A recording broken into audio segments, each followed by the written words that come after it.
ప్రపంచంలో ఉన్న తెలుగు ప్రేక్షకులందరికీ స్వాగతం, సుస్వాగతం. మీరు చూస్తున్నది ఉపది మీడియా నెట్వర్క్స్ వారి ఉపది తలంటు ఛానల్. తలంటు ఏమిటిది? దేనికోసం ఈ తలంటు ఛానల్? ఇది ఒక advanced social engineering, advanced social channel. మరి పూర్తి వివరాలు తెలుసుకుందాం. మరి మన సమస్యలు ప్రతిరోజు ఏదో విధంగా మన ముందుకు ప్రస్తావించబడుతుంటాయి. ఒక హెడ్లైన్స్గా, ఒక పేపర్లో కానీ, ఒక న్యూస్ ఛానల్లో కానీ, లేదంటే డిజిటల్ మీడియా ద్వారా రకరకాలుగా మన ముందుకి ఒకటి లేక రెండు లేక అంతకన్నా ఎక్కువగా హెడ్లైన్స్గా మనం మన జీవితంలో అనుభవిస్తున్న సమస్యలు మన ముందుకు వస్తూ ఉంటాయి. మరి ఇది ఎన్ని రోజుల నుంచి జరుగుతోంది? ఒక వ్యక్తి జీవితాన్ని తీసుకుంటే ఒక 78 సంవత్సరాలు, అనగా మన స్వతంత్రం వచ్చి ఇప్పటిదాకా 78 సంవత్సరాలు. మరి ఈ 78 సంవత్సరాల్లో ఒక వ్యక్తి వయస్సు అనుకుంటే ప్రతిరోజు ఒక సమస్య కనీసం యావరేజ్లో ఒక ముందుకు వస్తే ఈ 78 సంవత్సరాల్లో 78 ఇంటూ 365 రోజులు అంటే 2900 చిల్లర, దాదాపు 30,000 సమస్యలు మన స్వతంత్రం వచ్చిన దగ్గర నుంచి ఈ రోజు దాకా ఒక వ్యక్తి ఆ రోజు పుట్టాడు అనుకుంటే ఇవాళ దాకా 30,000 సమస్యలు ప్రస్తావించబడినాయి. 30,000 సమస్యలు ప్రస్తావించబడిన వాటిల్లో ఏ ఒక్క సమస్య అయినా పరిష్కారం చెయ్యగలిగారా? అటు పార్లమెంటు నుంచి, అటు వ్యవస్థ నుంచి, వ్యక్తుల నుంచి ఎవరైనా సరే ఒక్క సమస్యన పరిష్కరించగలిగారా? ఈ స్వతంత్రం వచ్చి ఇప్పటిదాకా ప్రస్తావించబడిన 30,000 సమస్యలు అనుకుంటే కొన్ని లక్షల సమస్యలు ప్రస్తావించబడతాయి. ఎందుకంటే ఒక ముఖ్యమైన సమస్య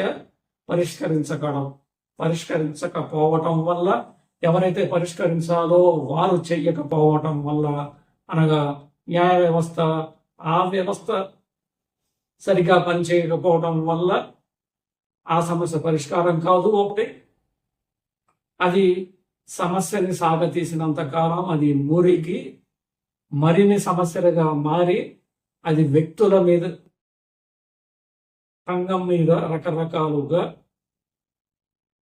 ప్రభావం చూపుతుంది. ఆ ప్రభావం తాలూకే ఇప్పుడు 30,000 కాదు 3,30,00,000 సమస్యలతో కొనాలిగుతోంది దేశం, వ్యక్తులు, వ్యవస్థలు.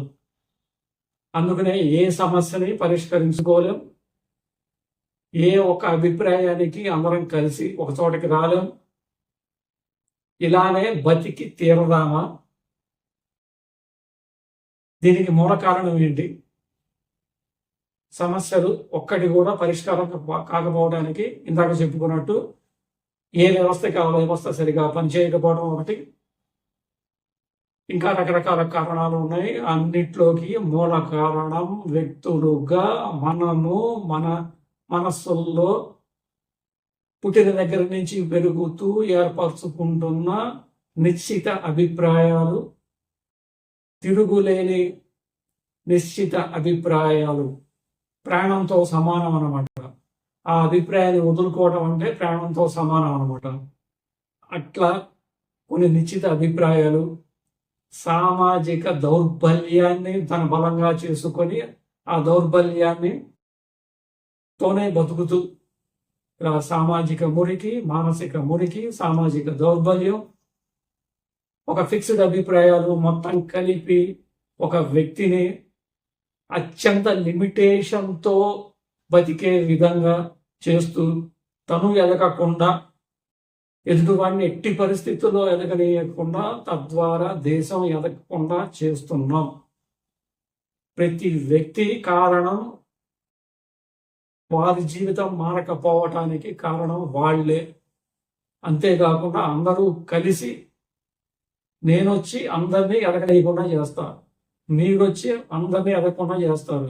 తద్వారా దేశం ఎట్టి పరిస్థితుల్లో ఎదగనీయకుండా చేయటమే ప్రతి ఒక్కరి కర్తవ్యం. కానీ మనం చేయాల్సింది ఏంటి? అందరం కలిసి ఏ సమస్య లేకుండా బతకటం.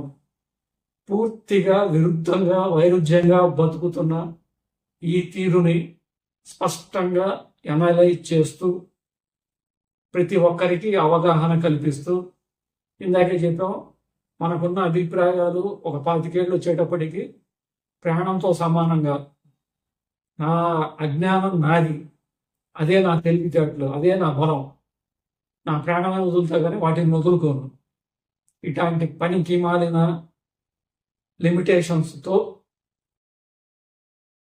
మరి బతికేద్దామా?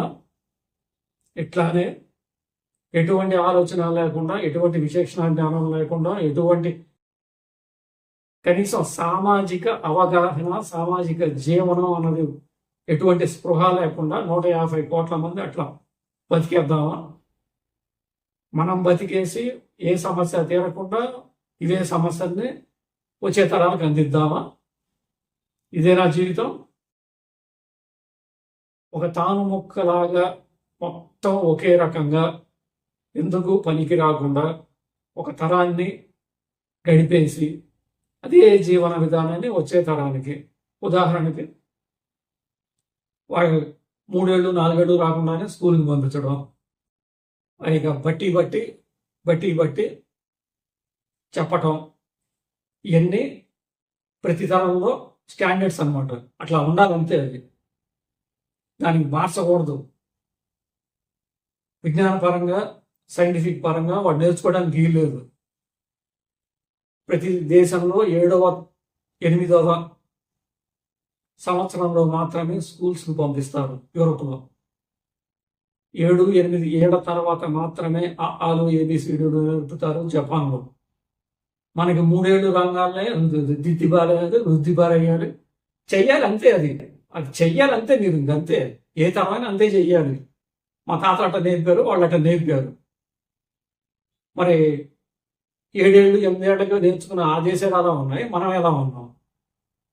మరి ప్రతి స్టేజీలో ఇంటర్మీడియట్ రంగాలనే ఎంసెట్ రాయించాలి. 2 లక్షలు 3 లక్షలు 5 లక్షల మంది రాస్తారు. ఒక 50,000 మంది 60,000 మంది చేరతారు. ఇంకా ప్రొసీజర్ అంతే. 80% మంది ఇంజనీరింగ్ ఎందుకు చదువుతున్నారో తెలియదు. వాళ్ళు మళ్ళీ సామాజిక జీవనంలో అతి సామాన్యులు చేసే పనులు చేస్తూ బతికేస్తుంటారు. అంతే ఉండాలి, ఏం మారకూడదు. అంతే ఉండాలి. ఆరెడు దిద్దావో, ఇది ఎట్లా దిద్దావో, వీళ్ళంతా సమాజంలోకి వచ్చిన తర్వాత అంతా కన్ఫ్యూజన్. ఎందుకు చదువుకున్నావో తెలియదు, ఎందుకు జీవితం అంతా చదువుకోవడం అంటే చదువుకోవడం కాదు. వాళ్ళ దగ్గర నుంచి ఇప్పటిదాకా 25 సంవత్సరాల పాటు నీ తల్లిదండ్రుల శ్రమ, నీ సర్టిఫికెట్లు దేనికి పనికి రాకుండా పోతాయి. కానీ అంతే ఉండాలి, సమాజం అంతే ఉండాలి. మళ్ళీ డిఫరెంట్గా ఏదో జరిగిపోవాలి. ఎటువంటి సమస్య పరిష్కారం కానీ పద్ధతుల్లో 78 ఏళ్ల పాటు ఓ 15-16 సార్లు లోక్సభకి, ఓ 15-20 సార్లు అసెంబ్లీలకి ఓట్లు వేసి గెలిపిస్తాం. ఎందుకు వేస్తున్నామో తెలియదు, వాళ్ళు ఎందుకు ఎంచుకుంటున్నారో తెలియదు, వాళ్ళు ఎందుకు అవుతున్నారో తెలియదు. ఏ సమస్య పరిష్కారం కాదు. మీరు 7వ క్లాసు 8వ క్లాసు తప్పాడు మీ అబ్బాయి, అట్టానే 7వ క్లాస్ చదివిస్తావా? 30 ఏళ్ళు వచ్చింది 7వ క్లాస్ చదివిస్తారా? 60 ఏళ్ళు వచ్చింది 7వ క్లాస్ చదివిస్తారా? 70 ఏళ్ళు వచ్చింది 7వ క్లాస్ చదివిస్తారా?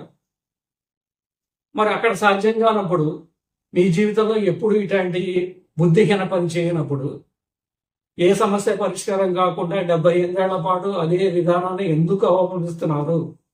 అదే ఎలక్షన్లు, అదే పద్ధతి, అదే కనీసం అవగాహన లేకుండా 150 కోట్ల మంది బతికి అవతల బారేస్తున్నారు జంతువులాగా. మరి అటువంటివన్నీ మార్చి, ఏ లిమిటేషన్స్ అయితే వ్యక్తిగతంగా మనకి ఉన్నాయో, ఇప్పుడు చెప్పినవి కొన్ని వందలు ఉన్నాయి. మరి తెలుసుకోవాల్సినవి, మార్చుకోవాల్సినవి. మరి ప్రతి ఒక్కళ్ళ జీవితంలో మురికి వదలాల్సిందే, మానసిక దౌర్బల్యం వదలాల్సిందే, ఒక రోజుతో వదిలేది కాదు. మనం ఏం చేస్తాం, ప్రతిరోజు మనకు ముందుకు వస్తున్న సమస్యని స్పష్టంగా ఎనలైజ్ చేసుకుంటూ, కారణాలు ఏమిటో తెలుసుకుంటూ, ఎక్కడ మార్పు చేసుకోవాలో తెలుసుకుంటూ, స్పష్టమైన పరిష్కారాలు సూచించడం కాదు, మనం సూచించిన పరిష్కారాల తర్వాత ఎవరు మాట్లాడటానికి ఉండదు, ఆలోచించడానికి ఉండదు. మనం చెప్పేది ఫుల్ అండ్ ఫైనల్. దానికి మించి భూగోళం మీద ఎవరు ఏ సమస్యకి పరిష్కారం వెతకలేరు. అంతటి ఉత్కృష్టమైన సమస్య పరిష్కారాలు ప్రతిరోజు అందిస్తాం. మన ముందుకు వచ్చిన సమస్య అదే రోజు అంతమైపోతుంది. మరొకసారి మళ్ళీ జీవితంలో ఆ సమస్య గురించి ఎక్కడా ప్రస్తావించడానికి వీలు లేదు అన్న విధంగా సమాధానం అక్కడ ఉన్నది, ఇంకోసారి ప్రస్తావిస్తే ఎత్తుక్కోండి అనే విధంగా ప్రతి సమస్యని పరిష్కరిస్తూ, ఆలోచన విధానాన్ని మీకు కల్పిస్తూ, ఆలోచించే విధానాన్ని తెలియజేస్తూ, వచ్చే తరాన్ని తయారు చేస్తూ ముందుకెళ్దాం. మరి ప్రతిరోజు కలుసుకుందాం. ఇది డే 1, డే 2లో కలుసుకుందాం. మరింత విస్తృతంగా మన 3-4 ఎపిసోడ్స్ వరకు మేమెవరం, మా ఆలోచన విధానం ఏంటి, మొత్తం మనం ఏం చేయబోతున్నాం, ఇటువంటివన్నీ తెలుసుకుందాం. 5-6 ఎపిసోడ్స్లో ప్రతిరోజు మన ముందుకు వచ్చే ఏది రైట్ నౌ అయితే తెలంగాణ, ఏపీ, మరి దానికి ముందు అయితే నాగేశ్వరరావు గారి కామెంటు, దాని తర్వాత దానికి ముందు అయితే బొద్దింకలు పార్టీ, దానికి ముందు అయితే బెంగాల్ ఎన్నికలు. ఇలా ప్రతిరోజు మన ముందుకు వచ్చేది ఏ రోజు సమస్యని ఆ రోజు ఫుల్ అండ్ ఫైనల్గా ఎనలైజ్ చేసుకుంటూ పరిష్కారం చేద్దాం. ఇదేం కాలక్షేపంది కాదు, హైలీ అడ్వాన్స్డ్ సోషల్ సైన్సెస్, అతి సామాన్యుడికి అర్థమయ్యేట్టు చేసే పని. Thank you. డే 2లో కలుసుకుందాం. మీరు చేయాల్సింది తప్పకుండా సబ్స్క్రైబ్ చేసుకోవటం, ఫార్వర్డ్ చేయటం, కామెంట్ చేయటం. ఏ విధంగా మీ ఆలోచన విధానం మారుతుందో ప్రతి ఎపిసోడ్తో 1,00,000 రెట్లు మీ ఆలోచనను సారవంతం చేయటం, ఆలోచన విధానంలో మార్పు చేయటం, భవిష్యత్తు 100-200 సంవత్సరాల తర్వాత కూడా అప్లై చేసే, ఆలోచించే విధంగా ఫుల్ అండ్ ఫైనల్ జీవన విధానాన్ని మీకు పరిచయం చేయబోతున్నాం. Thank you. మీ చైతన్యమే మరి మన సమస్యల పరిష్కారానికి మూల కారణం అవుతుంది. మీరంత చైతన్యంగా ఉంటే 2-3 సంవత్సరాల్లో మనకి ఒక 80 సమస్యలు ఉన్నాయి. ఆ 80 సమస్యల్ని పరిష్కరించుకుందాం. Thank you. డే 2లో కలుసుకుందాం.